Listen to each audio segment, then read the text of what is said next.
So we're at one of the main markets in Siem Reap, Cambodia. And this one's on the Highway 6. We're gonna take a little walk in there. I actually have not been into this market. It's earlier in the morning. It's probably close. Yep, it's 8 o'clock. And so it's very busy. A lot of people buying their goods for the morning. Okay, we just noticed how many of the motos are going down this road. It looks like people are selling things on this road. That looks potentially like the opportunity just to get smacked. So we may go down that road in a minute. But yeah, I'm not feeling it just yet. So this market has a lot of different things. You've got the bikes here. You got the fresh produce. So here you got the flowers for the different celebrations.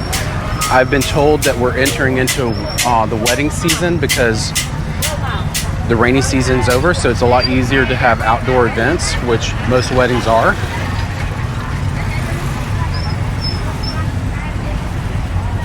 People selling their goods off the back of their motos. This is actually a common thing. You'll see snails, you'll see different breads. And this person, I wonder if they own 1, 2, 3, 4, maybe 5 of these stands, because when you look at the merchandising of the products, it's very consistent until you get to the last one.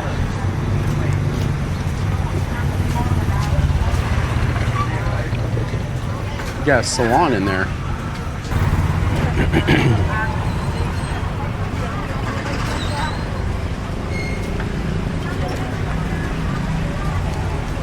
So a little history for you. Cambodia was occupied by the French for a very long time. And so you will see breads, baguettes, all different types of foods like that because of the influence of the French, which if I find the gluten-free version of it, I greatly appreciate. Okay, I don't know if you can see all the way down to the end, but this place is huge.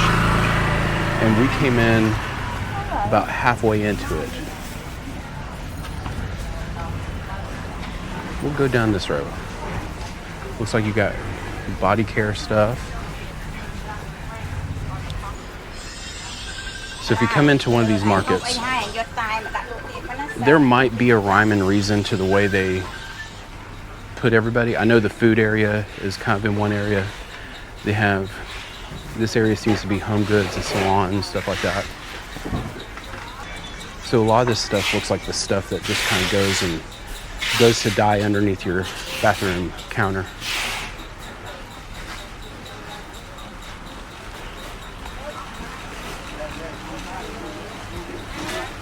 So down here you have a lot of jewelry. Let's go down this way. So here you can find your watches. Great souvenirs, like people want to take something home, relatively inexpensive. So now we're getting into the foods. We got eggs.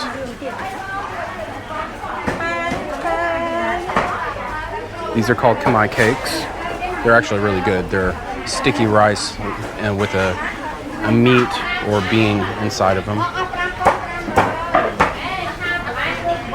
Some dried meats there. There's some fresh meat. These women are really talented with their knives, that's for sure. These would not be the women that you talk back to at home.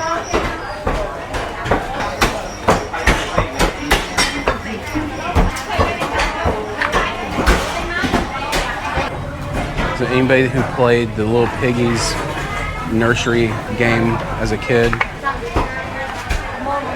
this is what happens when they go to the market. They didn't go all the way home. Sausages, dried meats. Okay, this doesn't smell too bad right now, but I've walked around neighborhoods where they've had it sitting out in the sun drying, and it is just horrid. Looks like some dried shrimp of some kind. This area, the spices actually smell pretty good. This place just keeps going.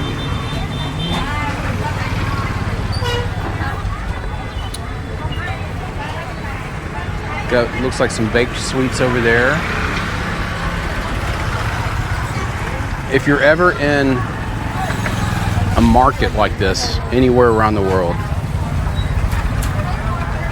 you pretty much have to force yourself to slow down and actually look at everything that's around you.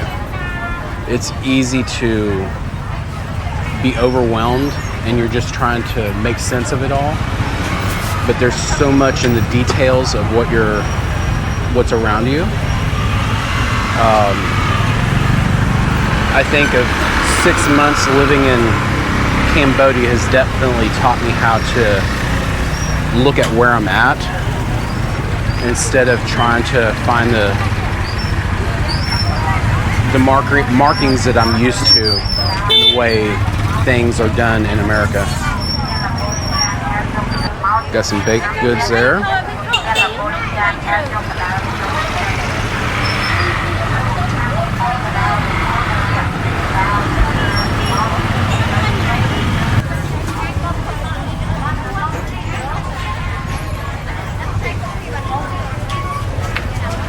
I mean, this would be a candy land of events for anybody with ADD. They get just distracted by everything.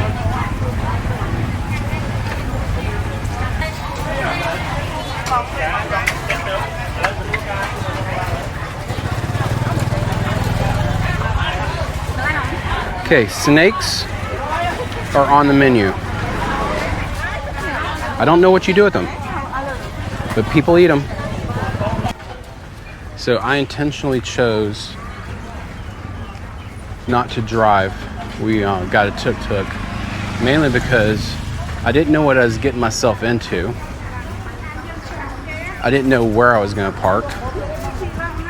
And so this place is almost like a labyrinth inside this city, and honestly I have no clue where I'm at, which I'm okay because I don't have to find anything to get back home. I can just call a tuk-tuk from wherever I end up.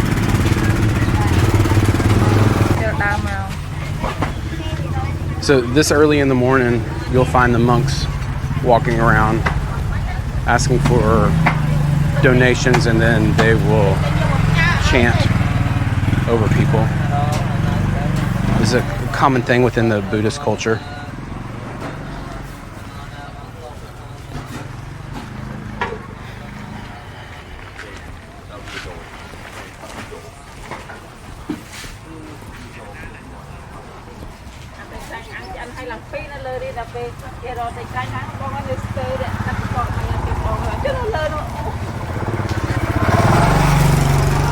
They look like little limes. A lot of places that I'm seeing in here, they have a large quantity of items. So my assumption is that smaller retailers, they actually are buying their stuff from people here.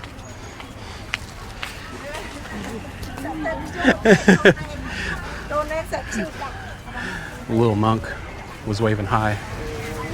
So here you have a relatively large retailer selling shoes and all kinds of stuff, clothing.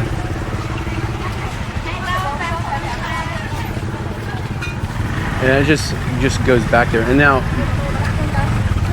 the way it's sectioned off by the bricks, there might be multiple retailers in there, which would make sense. But if you look at the shoes right here, that could be one person that owns all that, and they have multiple people that actually work for them paying attention to all the different shoes. So they're very possible that you could have multiple stores essentially inside underneath this one building. But the sheer quantity of things here is pretty wild.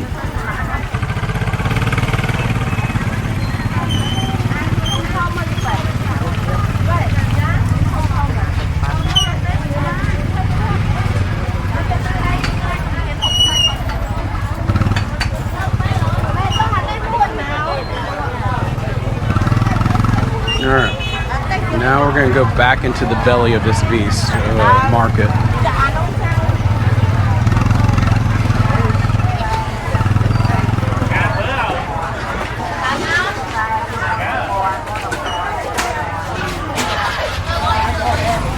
We got the live fish there.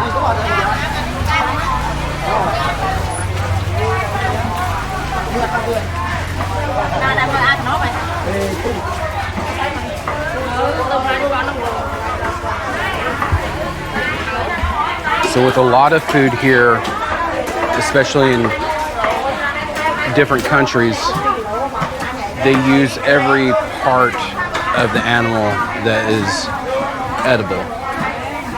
So like the, liver, the heart.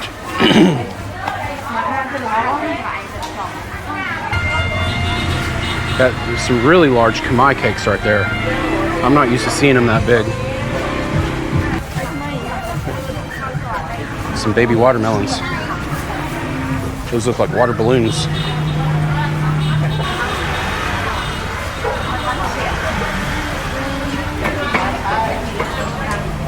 It's a very busy alley.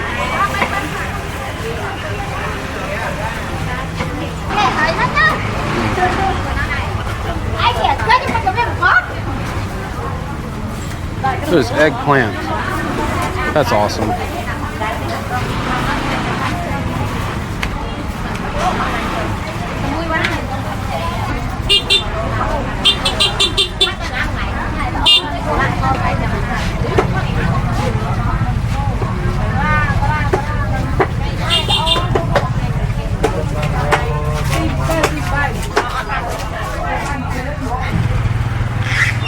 Now the ceiling fan type thing, that's actually genius.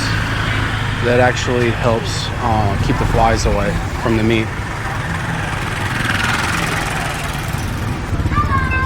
I've seen people selling meat and they've just got like a plastic bag on a stick that they're just waving over the meat or whatever. And and so that keeps the flies away also, but the ceiling fan technique is a really smart one. It allows them to be able to do other things while, not worrying about the flies.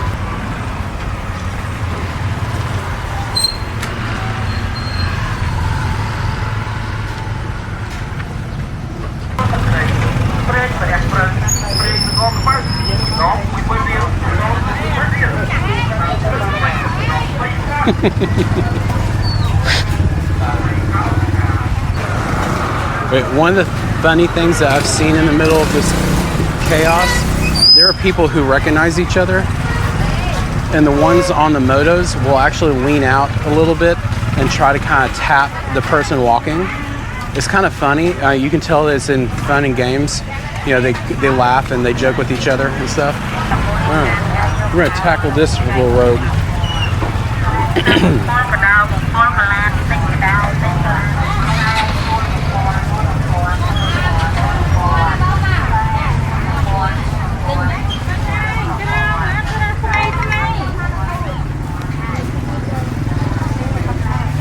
Got some corn.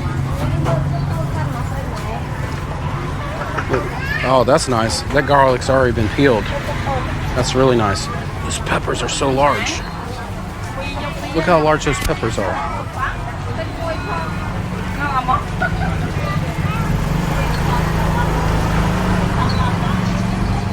There's some of this stuff I have no idea what it is. I know what pepper is. I know what garlic is. I know what onions are. I know what coconut is.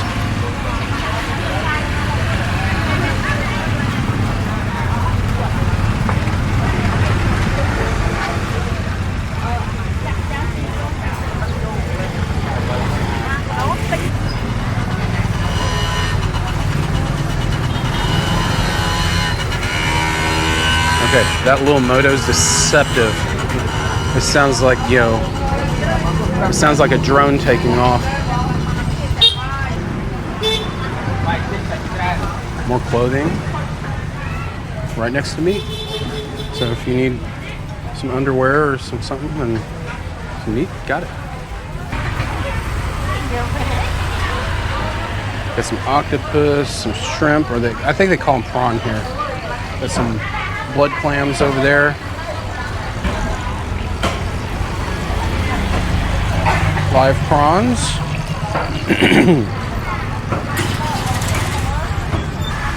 Now, if you're wanting to know what some of this stuff tastes like, there's some of it my stomach doesn't handle very well. I just look at it and I'm like, no, I haven't, my body hasn't adjusted that well to some of the food. Some of it's pretty good. The beef is different from what I enjoyed in America. The pork's different.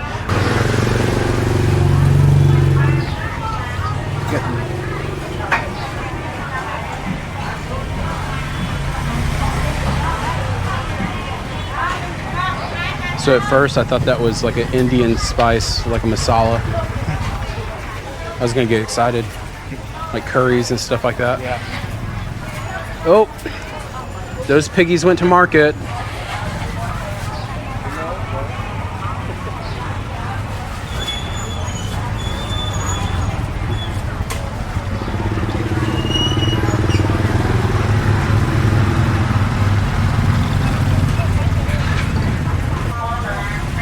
So we got fresh greens of different types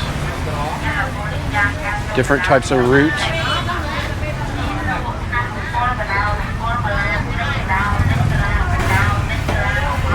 So you got different ducks and chickens.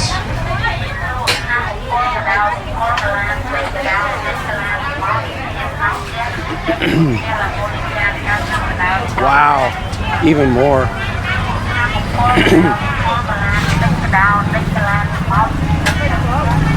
So this lady right here with the red basket, if you can hear, she has a recording that's being repeated, and essentially the same idea that we had as kids with the ice cream trucks, where the music would be playing. It let people know what she has to offer and sell and stuff. There's a lot of different vendors when they're driving around the neighborhoods. You know, they'll have that playing. That's a dead fish. Nemo will not go home. And in the middle of this, you can get your boba. Boba's actually a really popular thing around here.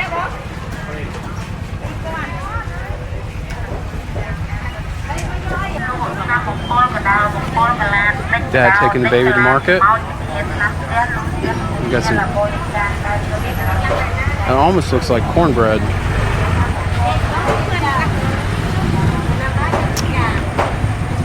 So that's more of a cake here. Cornbread is not something that is really, the way we know cornbread in America, it's not something that's common here.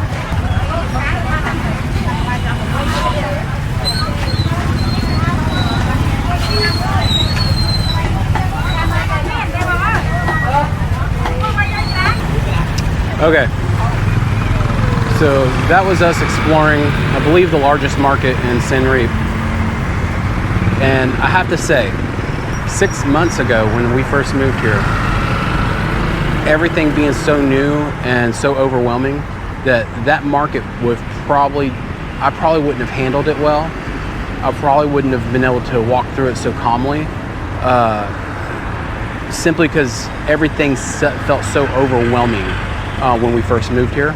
And so that was actually a really cool experience to be able to walk through there, see everything, but also to see I've relaxed a lot since moving here. Because when everything's new and you don't know what to do, you tend to be very tense. So I hope you enjoyed my time wandering around the markets, seeing things for the first time or exploring this and that. Stay tuned, there's more of it. Siem Reap is a relatively large city, and I have not explored it all.